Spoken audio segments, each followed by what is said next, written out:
I think one of the things that people sleep on the most, there's always like the newest hack, the newest strategy of like how to clear your mind, how to get a lot of work done, how to stay motivated, how to be disciplined.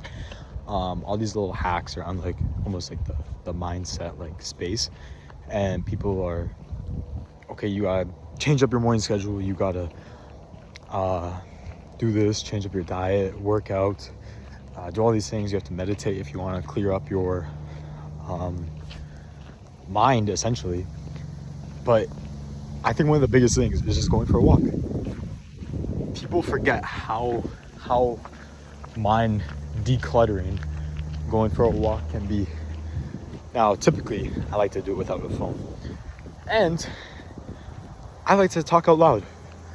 Talking out loud is a little bit crazy. People might see you, but right now, it's currently -4.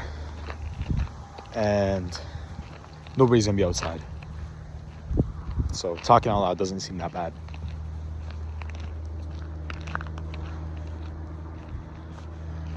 But it's not something that people typically do.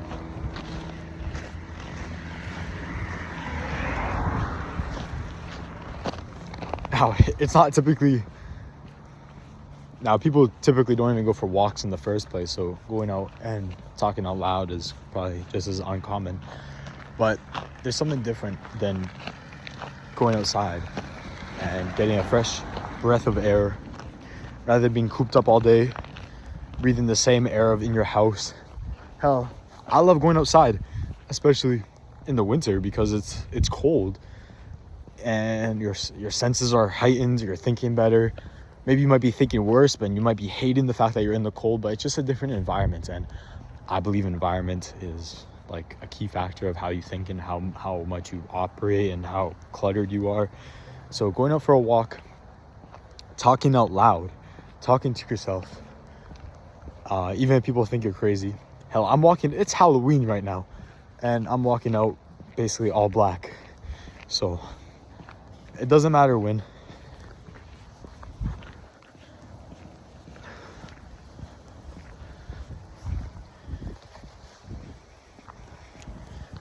But going outside for a walk and actually just talking to yourself really clears your mind and brings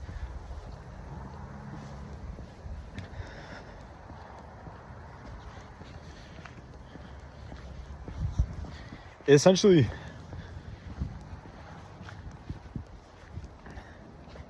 acts as you're talking to somebody. You say what you want to say, no filters, no BS. Essentially, you don't have to like hide your words. I mean, obviously you might want to hide some words since you're outside, but you're able to be real with yourself. And it's not like your thoughts, since there's so many thoughts going on inside your head that you might not even be able to track most of them. But the best way to do it is actually articulate yourself and to say what your thoughts are essentially saying out loud. So there's less to think about, and you can just talk. And I think that's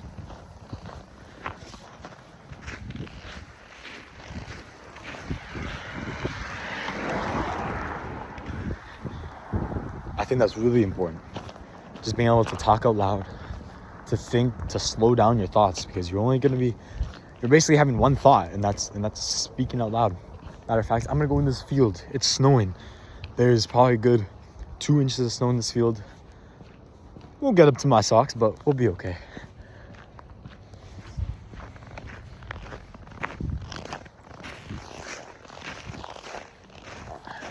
I'm not going in that field.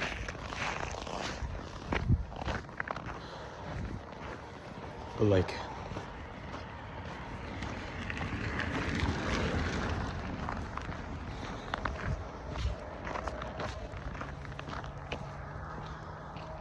I firmly believe that almost all these hacks, all these tricks for you to use to clear your mind, most of them are BS. I like meditating, but what might work for somebody doesn't work for everybody.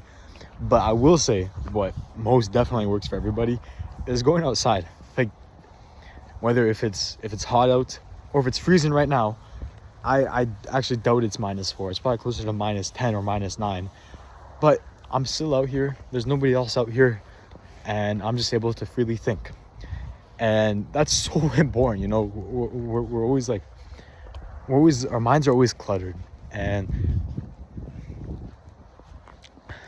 just being able to take a step back, talk out loud, talk out what your next plans might be for your business, talk out a problem that you're having, and strategize on how you can tackle it is so important, since thinking, you're gonna think yourself into an oblivion of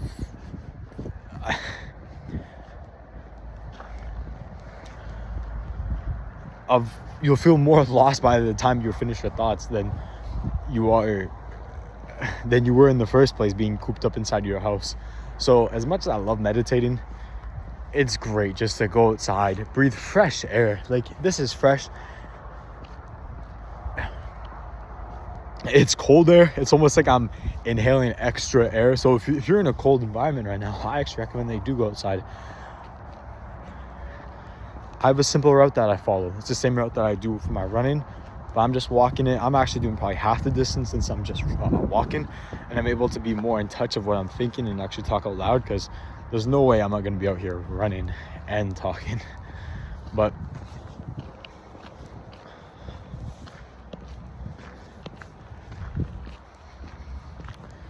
I think going for walks is probably like the best way to just take a step back and to almost strategize, because that's what everything is. You're just strategizing your next plan. You're strategizing your goals. You're strategizing your day. I mean, sure, strategizing is just another word for planning, but if we take a more aggressive approach to it, that's all it is.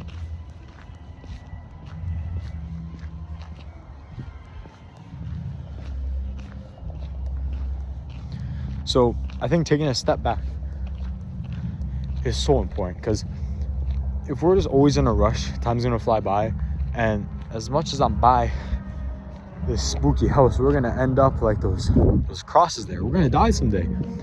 And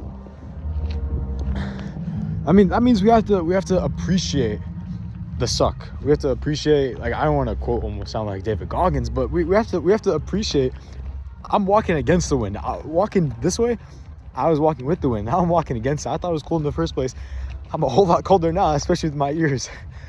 But, you know, I have to appreciate this. I really do. I have to, because I'm going to go back home, and I'll be able to hop in my warm shower, and I'll probably forget that this ever happened unless I do it every day.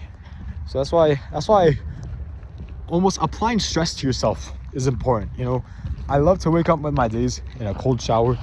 Holy.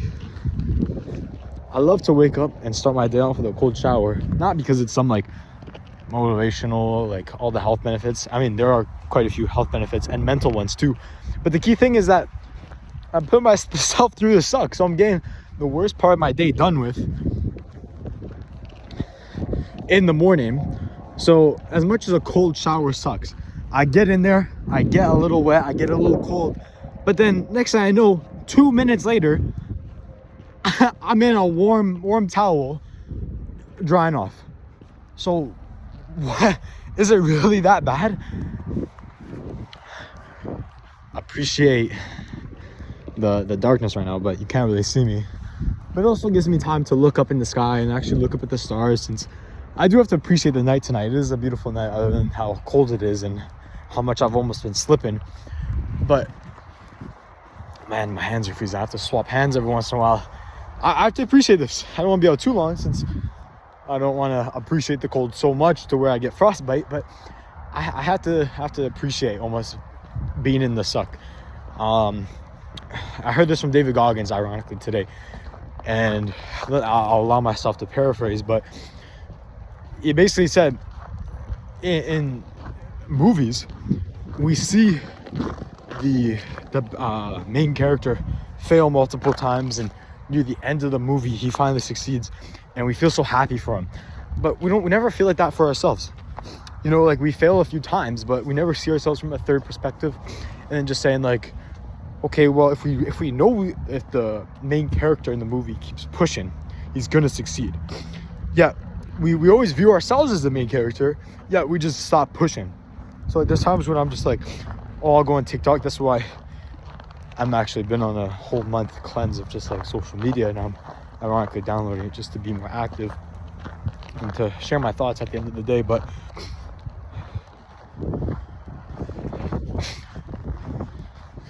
man, it's cold.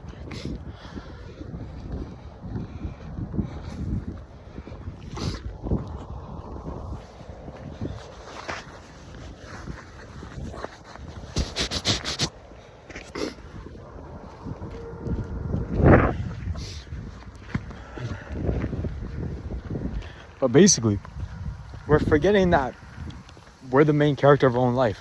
So why aren't we hyping ourselves up like that, like we are into the movie? It's like, spoiler alert if you haven't seen Endgame from Avengers, I apologize, but it's your own fault for not seeing it. When Iron Man sacrificed himself,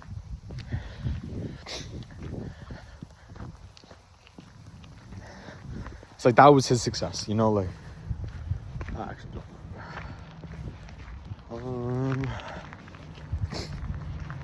It's just we're not viewing ourselves as the main character. Like we hit a few failures in the road and we just give up. And I just thought that was a great analogy of how David shared it, of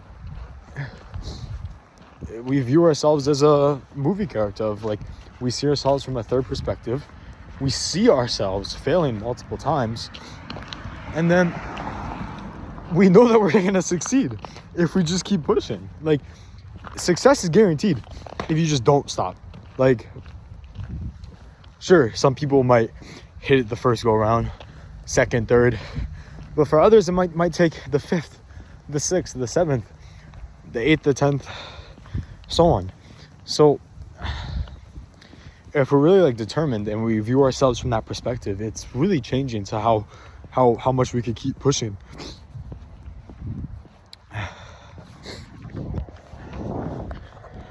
Man, it's cold out, but I really have to appreciate this. Like, it was summer, and in summer I said I cannot wait for it to be winter, and now that it's winter I can't wait for it to be summer. So I actually have to be, now that I'm saying this out loud, you have to be more in the present moment. I'm also at fault. I'm gonna appreciate this cold, so when I'm in summer of 2024, I'll be able to remember back when I was freezing my ass off outside and having to switch hands every once in a while just from how cold the wind is, because I'm walking towards the wind right now, so it's even worse. But essentially, we do have to remember that we are in the present moment, and that even though it might suck, this might be a lesson, you know. This lesson for me to wear my gloves, maybe some earmuffs too. So I also like that too. I like that. Everything, there's no such thing as losses. Like, everyone says, oh, you took an L, you took an L. Not, well, yeah, I did, but not your type of L. I took a lesson. I didn't take a loss. Like, sure, in the sense of I didn't get what I essentially wanted, but I got something better, which is a lesson that will provide me it'll provide me a boost towards something that I want. So let's say my goal was to make $100 today. I didn't, but you know what? I made a new network.